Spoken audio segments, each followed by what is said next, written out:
Annihilation feels like a feature-length Tool video, and that's a good thing.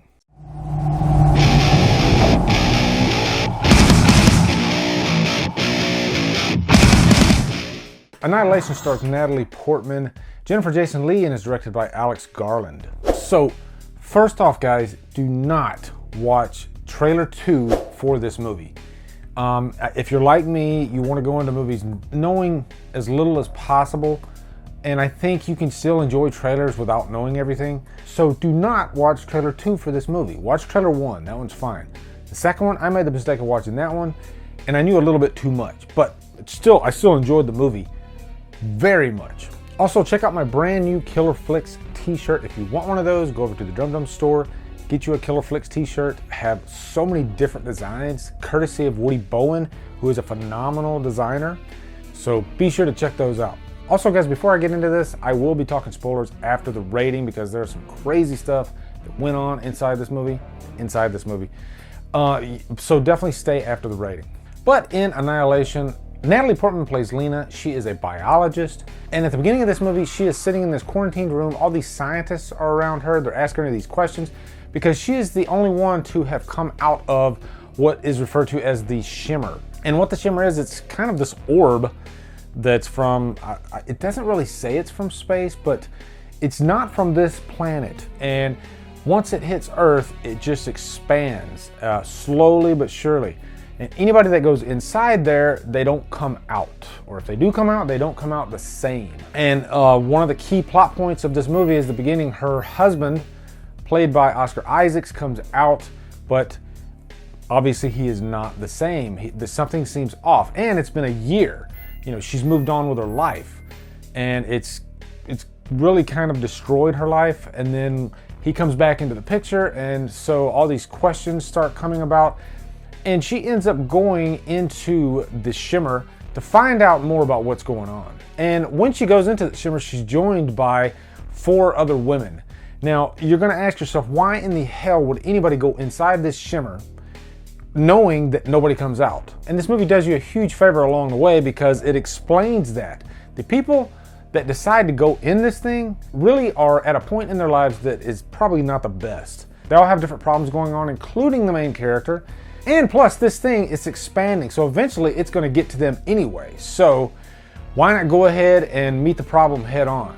Because if you're going to die anyway, then you might as well. Now, guys, this is one of those reviews where I cannot tell you much because I want you guys to go into this knowing really much of nothing.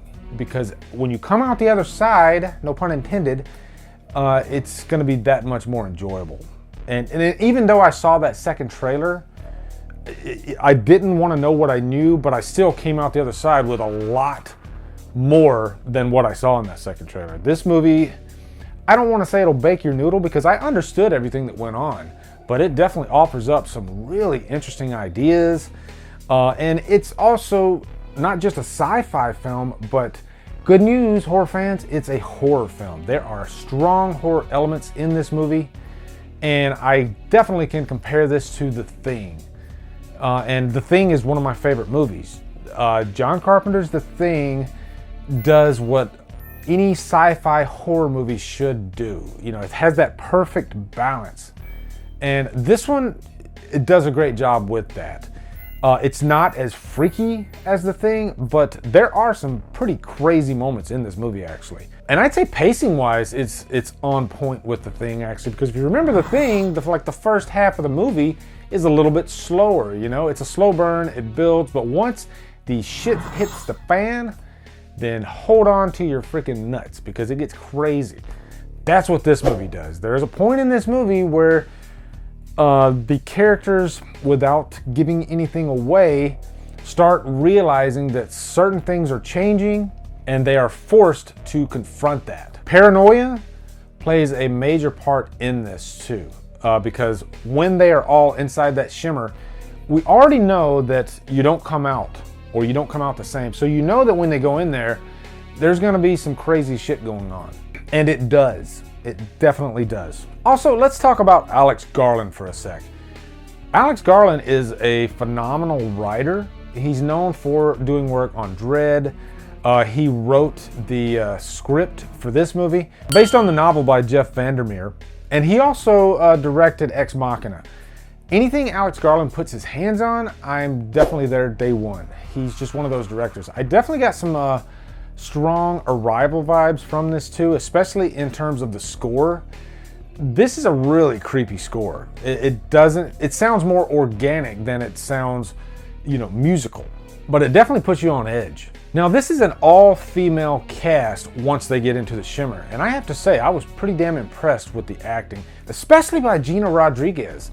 There's a moment in this movie where she flips out, and she had me gripping my chair. The performance that this actress does is actually pretty outstanding. She was in the show Jane the Virgin, and throughout this whole movie, I kept saying to myself, where do I know her from? My wife told me when we were leaving, she was in Jane the Virgin.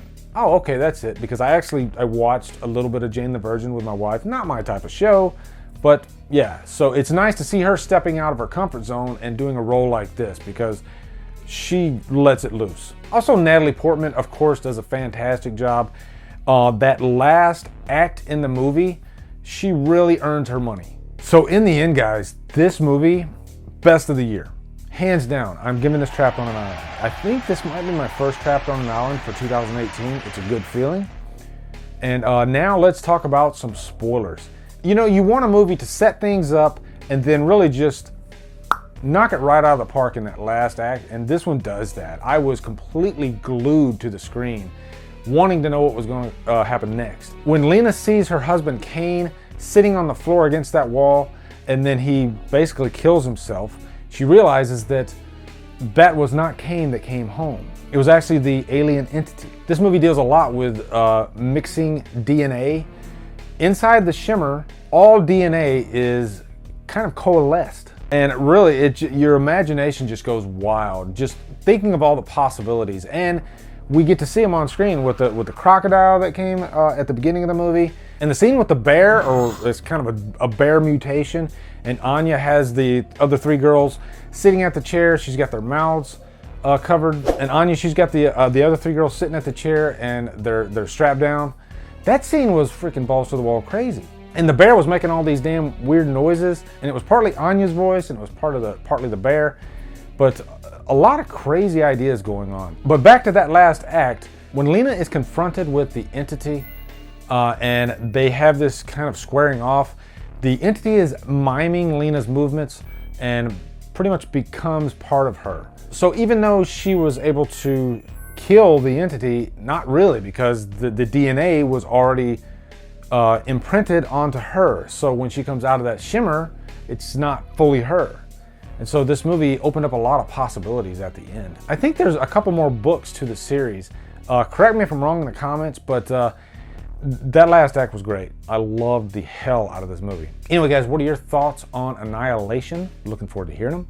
Also, be sure to come over to Killer Flicks, where we talk horror all day and every day. And on Fridays, we do Free For All Fridays.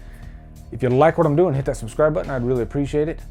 Anyway, guys, thank you so much for watching. Have a great day, and Drumdum out.